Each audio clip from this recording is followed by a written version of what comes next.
Hey guys, and welcome back to the horror realm. Here I have Scott McBride. Hello, Scott. How you doing? Good, good. Say hi to everybody. Awesome. Everybody. That is fantastic. Well, Scott, why don't you tell us a little bit about yourself? Tell us how you got into horror and how you got started in the genre. Well, I remember ever since I was little, I loved horror films. I remember watching Amityville when I was like 8 years old, all by myself. The original? In the middle of the night, the original. And I just always liked being scared, so I've always loved horror films. It's always been my favorite. And, you know, growing up, I always wanted to do makeup for horror films.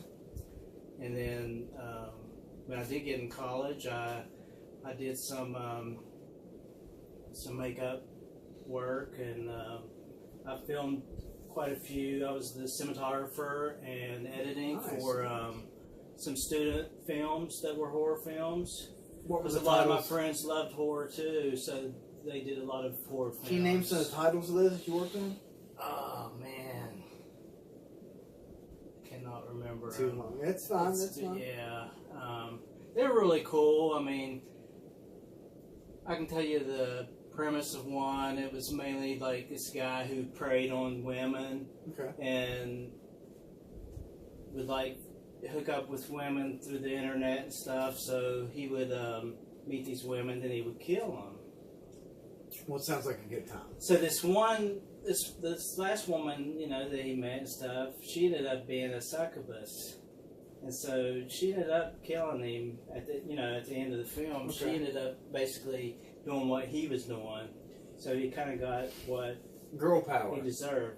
What is your actual degree in, Scott? Well, I got 2 bachelor degrees. I actually started as a graphic designer because I wanted something. I loved art, and I did a lot of artwork, but I also wanted to do something that I knew I could get a job in.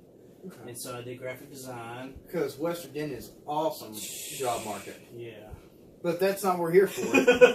That's not. But then the time I was getting ready to graduate, I only need like 7 classes. I could get another degree in mass communications. So you went ahead and did it. So I did that, and so I got another bachelor's degree, and my main focus was in film and photography. What have you worked in since you graduated?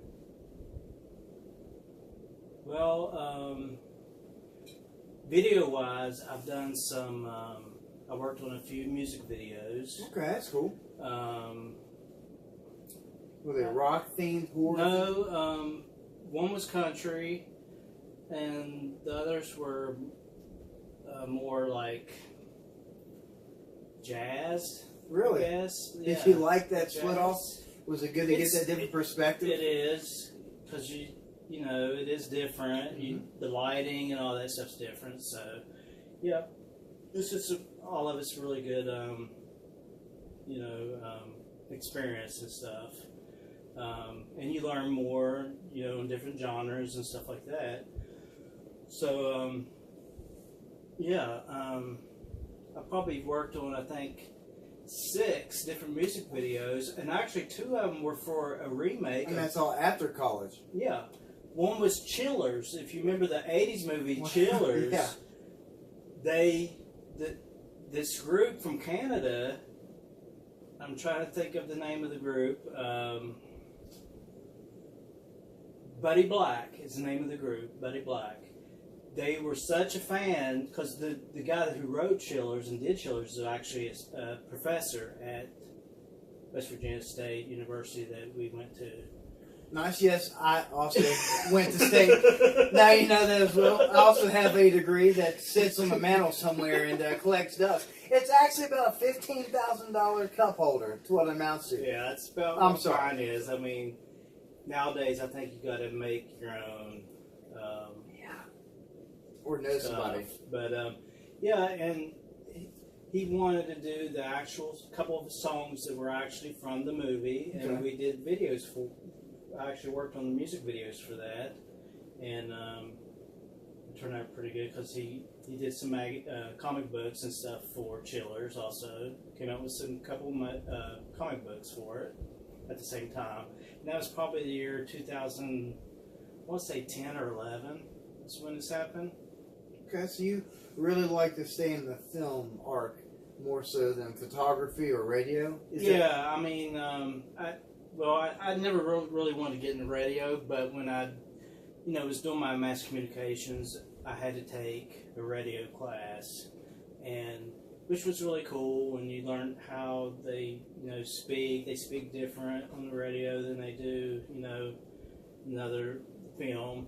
Okay. And so you got to kind of learn that. And me and my friend, we did a documentary, and we got to do whatever we wanted on them, since we both liked horror films. And so we did The Mothman. You take my next question. The Mothman was like, right here in West Virginia, just Point Pleasant, West Virginia, and it's 45 minutes away or so. And we did that, and how'd that turn out? Did that go well? Yes. We actually, our professor loved our commentary and that we did, and she wanted to put it into the this contest that it's like over 300 colleges, and we ended up winning first place. Nice, congratulations, man! Sounds really good. We got like a trophy and everything. Well, actually, the school got a trophy, but she really liked us and stuff, and she had two made for just me and him. So I actually got a trophy. You got a participation award. I actually got a trophy. That's funny. Because what's sad is even though we won first place and stuff, the competition was in Dallas, Texas. Did you get to fly out there or anything? They would not send us. Nice. The school would not send us. Nice. But cheap bastards. Yeah, basically. That sucks, man.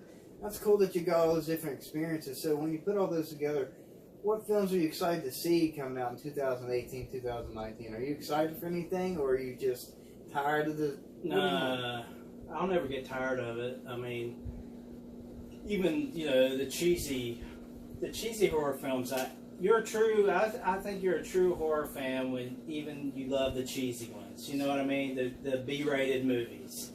The B-rated movies, I mean, even though they're cheesy, but that kind of makes them great on their own, because, I mean, the special effects, are all crappy and everything, but that's what makes it But, also good. It gives other people hope, because you're like, man, if they can do that, and they got it out, exactly. then there's other groups like, hey, we can do this, because they did it. And that's not to shed a bad light on their projects, but it's giving hope to other people that, hey, they had a $2,000 budget. We can scrounge it up and we can make something happen. Yeah. I think it's a good platform for people to jump into the genre. Right. Yeah, I mean, there's so many films that's been made by not even students from a college. You don't have to be in college or anything. I mean, just people that just got together, had an idea, and just made a movie. And, I mean, even if it just got put out on, YouTube or something, And what's great about nowadays, there's so many ways like you can get a film out there. I mean, the traditional film festival route, right. And there's always that. But you got so many streaming services, Right. And there's so many people wanting different content. There's a market for everybody, really, no matter where you're at, the top or bottom. And that's been the same way with any genre. I mean, music's the same way. How it's exploded, how many people's been discovered just from YouTube videos or other videos on the internet. You don't need, to go through all these other connections and people to actually be able to make your own film or music or anything like that. It's basically you're your own manager. Yeah. And just depending on how much you want it and how much you want to succeed.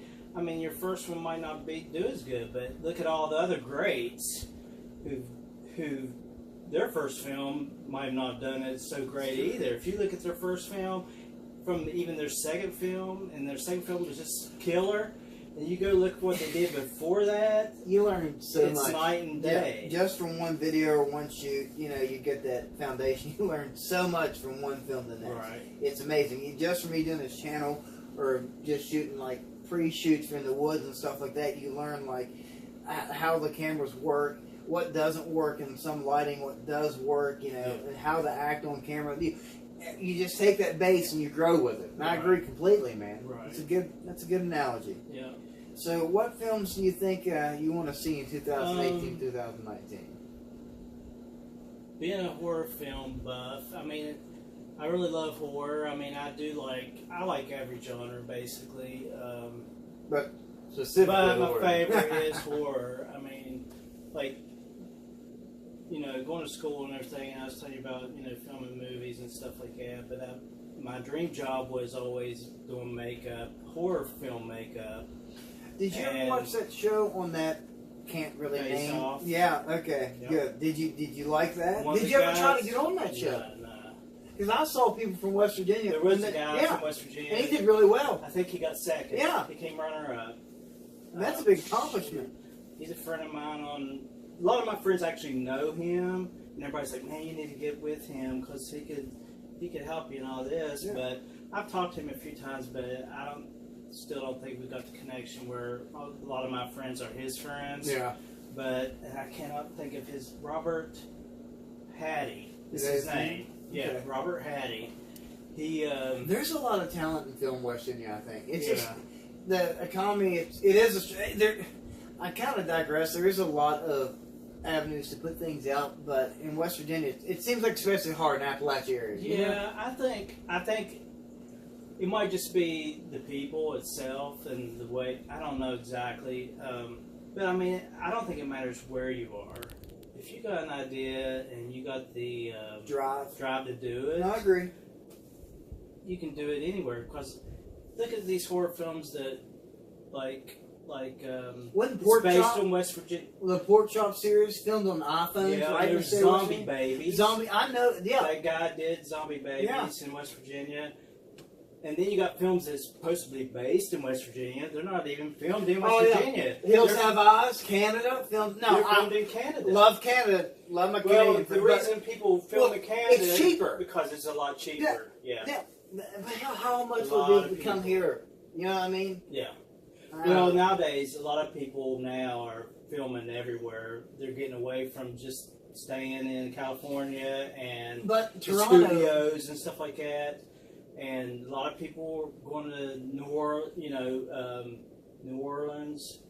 Okay, They're down filming a south. lot there. Georgia. well, the they're top filming a lot in three on the Georgia. northern hemisphere as far as revenue, anyhow, California, New York, and Toronto are the top three biggest film Right. industries. I know in the they northern do hemisphere. Vancouver a lot. Yeah, quite a bit too. as well. I mean, so you've got a lot of different venues to choose Yeah. from right here. Not within thousands of miles, but so you can drive these points if you really wanted Yeah. to. But look at the big movies that they film, like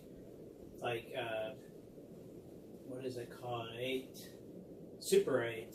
That was filmed part in West Virginia, part in Oh yeah, because I remember them wanting they Ohio. would call wanting old cars to go Yeah. shoot with. Yeah, Yeah. yeah. That's So- a J.J. Abrams produced film, Yeah, J.J. Abrams. or did he direct it? He did one of the two. He directed it. I don't know if he wrote it. I know he directed it. Okay. And it's his production company. It that was. He did. it. Okay. Bad Robot. Bad Robot. Yeah.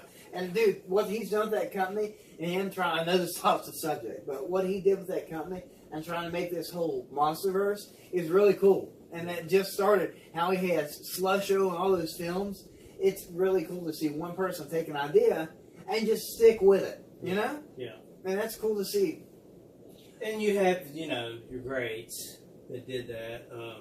John Carpenter. Carpenter, Wes Craven, we were talking about before. Yeah. Rest in peace. Those were two of my growing up. I mean, they were probably. What about the zombie genre? Biggest. Romero, Romero. George Romero. Did you like his early depiction? You know, Well, he he actually, did the to save first- on the budget, they had color when he made that, obviously. To save money, he actually made it in black and white. And there's a big debate whether black and white actually took away or helped the film. I really think it helped the film in black and white. I don't think you gained anything from putting color to that film. Yeah, I mean, some films, especially like that, it was it's supposed to have been in the 60s, I think. Yeah, I think so. Late 60s. Yeah. And yeah, I mean, I think Some Comment movies, down below if we're wrong about that date. I'm sure you will. Thanks, guys. You're always there to correct me. But you know, Halloween. We just talking about Halloween and 78. John Carpenter. I forget what the budget was, but it was so low. 300,000. It was No, I 300,000. think- Exactly, and then they had to have an extra 30,000 just to get Donald Pleasance to do it. Their budget What was was so funny? I'm sorry. No, don't be sorry. They had 300,000, and they had everything budgeted out. And then Ivan Kahn, once again, comment, let me know. He showed up 30 extra grand because they wanted someone actually the crowd could realize and knew a face, and they wanted to put someone familiar so it would draw people in, a good character actor. Yeah, because that was Jamie Lee Curtis's first Yeah, film. besides her mom, they were like, well, who's Jamie Lee Curtis? Right, And who's all these other people? The biggest person on there was the other girl that I can't remember her name or off the top of my head, but she was in Carrie right before this, and a couple other movies. The blonde that said totally in the movie. She was the big star. Yeah. Her and Donald Pleasance. And they actually had to give 30 grand extra and get Donald Pleasance a trailer on set. Well, obviously, it worked out for him because at the time it was the biggest independent movie, monetary-wise, ever. But like you said, the budget was so low for that film, and they wasn't even sure, how well it was going to do, which it did really, really good. And it didn't start out doing well either. It actually went into some reviewers on the East Coast gave it some good reviews. It's actually, they used to distribute movies, it's not digitally downloaded. They'd actually have so many sets of print, and would take that print, actually ship it to the country. Like, okay, Eastern, you get this print. Midwest, you get the print. And it's not like now where you just, okay, we've got 4,000 movie theaters. Here's the movie you download at midnight. You show it on your projectors. No, they only had, let's say, 500 prints, let's just say, and they would just ship them.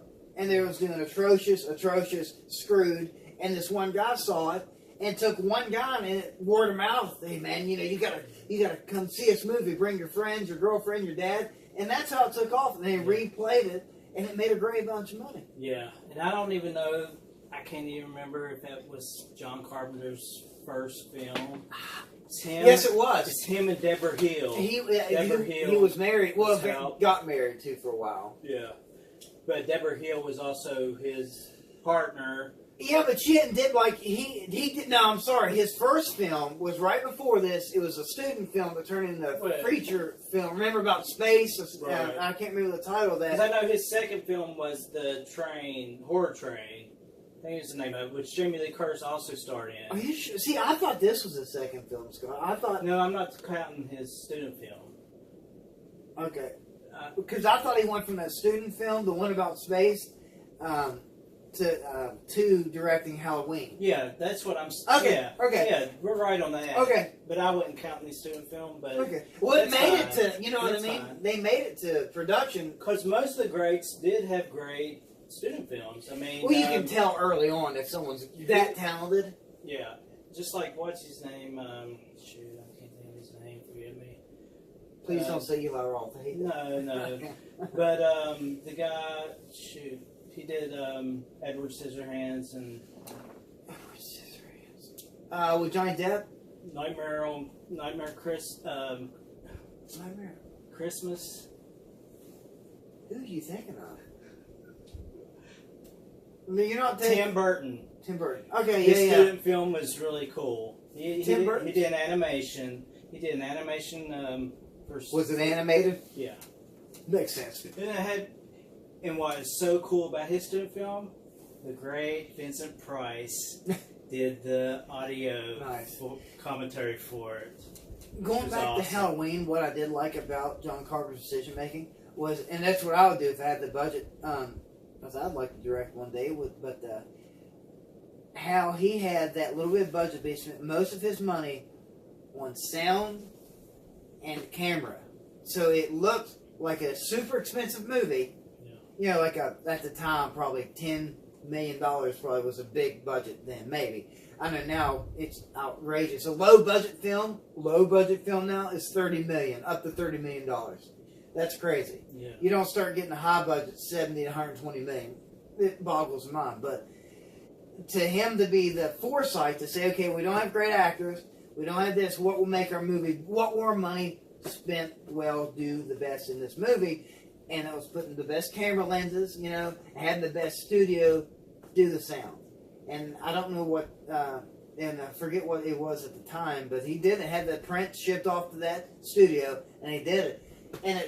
And what's great is it still holds. Yeah. If you look at that, and you put it in a modern show, and on a theater, you could almost get by with today. Yeah. That's smart. And he did all the music for it, which Yeah, he's doing scored all the himself. music for the Yeah. new movie coming out. And have you heard some of that? Sounds great. I Yeah. like the theme. Because, yeah, I mean, I think he's just a genius at that. And that, you know, sound is probably, believe it or not, sound is probably 70, 80% of the film. If you didn't have sound, it's not going to be as scary as it could be with sound. You know You're what right, I mean? because they actually viewed Halloween at test screenings without sound. Yeah.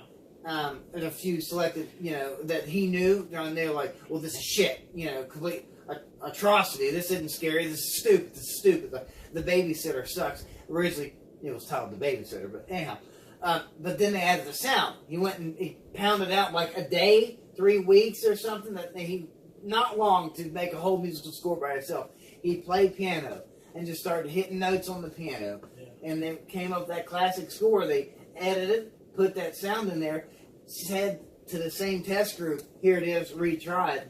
And it makes, you're all right, makes, it's scary. All because that one extra element of how you do sound. So they did the same thing. I don't know if they did it publicly, but I heard they did the same thing with Jaws. And without that dun dun dun dun dun dun, they played it without it, and it didn't have the same effect as with it. So Well, the sound has a lot to do the way with... you make I mean, to have a good, I can't think, a good orchestra or a good, the guy who would score the film. Right. They know, to be able to do both, to be direct and score the film, that saves a lot of money right there. So you can put the money over the places. I mean, the budget was so small, you have such not physical doll to work with. It's just fascinating how he actually got that movie made, man. Yeah. I love Because it. he did everything. I Yeah. mean, and that's why another person that I always loved, he did From Dusk Till Dawn, Robert Rodriguez. He's hit and miss for me, man. But what I like is that he does everything. He does the special effects, he does the sound, he does editing, he does directing. I'm not saying all of his stuff is great. I'm just saying that's the kind of person that I think I am, to where I like to do everything. You know what I mean? Did you like his series, The 8 Films to Die For? Did you see any of those horror movies a couple years? He made, Robert Rodriguez made, and they were pretty good. Actually, Mary Elizabeth Winstead, you know, that girl was in 10 Cloverfield Lane, and a bunch of other things. She's a good actress. She was in one of them. And I did like those. If you like Robert Rodriguez, check those out. 8 Films to Die For. Right. Go check them out, man. And when we was talking about Halloween, one of my biggest things is, I don't know if it was on the special features or what, but they talked about, you know, like the girl, when the boy's mask, you know, the camera, and you see through his eyes through the mask. And you're talking about the original? Yeah. Okay. The original, The kid, the when little he kills boy. his sister. And Deborah Hill's talking about that's her hand holding the knife. Oh, yeah. It's really cool. She actually played Michael. She actually played him in the first one for one of the shots. There's actually 3 of them, right? They dressed up total. I think 3 guys played him. Played Michael Myers. There was which is crazy, just for different shots. I think it's in how and no one noticed that. Right. It's all that's if you have a good cinematographer. Yeah. Dude, that mood setting and cinematography. The way he used these, you know, the camera itself, you know, just putting the mask on the lens to make it look like you're actually seeing the killer's point of view. POV's a big thing too. And you can feel sympathy and you can identify with the killer. Because, hey, we're all creepers here. Who doesn't want to do that? You know? If you don't like your neighbor, put your mask on, get you the meat cleaver, have at it. I didn't say that. So, but yeah, no, that's a great point of view. It shows empathy or sympathy to characters. And if you like an antagonist, you like a protagonist, the way it's shot makes a big difference, Scott. Yeah, yeah. And one of my biggest things too, we was talking about how low budget that was. One of the other things they saved on money was that I thought was funny, but it was really ingenious at the same time, was they didn't have leaves everywhere. No, they had like, five so rabbits. they picked them up from one scene and bagged them and took them to another scene and spread them all over the place. That was awesome. It really makes you think human ingenuity. Yeah, I mean, you got to think about stuff. I mean, okay, we can't go to Canada. Let's say they want to shoot there for whatever reason, but how can we make the way where we can shoot look like that site? Right. What's the cheapest way and most believable way? Shit, the idea is you get 10 dudes, 10 girls in a room brainstorming. You come up with some great ideas. Yeah. Yeah. Well, this has been enlightening. This has been more than an interview. I think we've covered everything I wanted to cover. Scott, do you have anything else you'd like to add? Anything you're working on coming up? Any projects or anything you got? No. Probably the only thing is I've had this film for myself that is kind of animated, but with photography, and it's a horror film that I did and wrote in college that I've been wanting to shoot for a long time. So I'm hoping to maybe do it next summer coming up, hopefully, and then we have a project we've been wanting to get off, horror film. Yeah, we're trying to do a succubus horror film. Lord willing, one day that come to fruition, we'll see if that actually happens. But that might actually come to a theater near you, or at least a DVD. By the time I'm 73, we'll have our film made. Well, Scott, it's been a pleasure, man. Thanks for stopping by. I enjoyed this. We've learned a lot.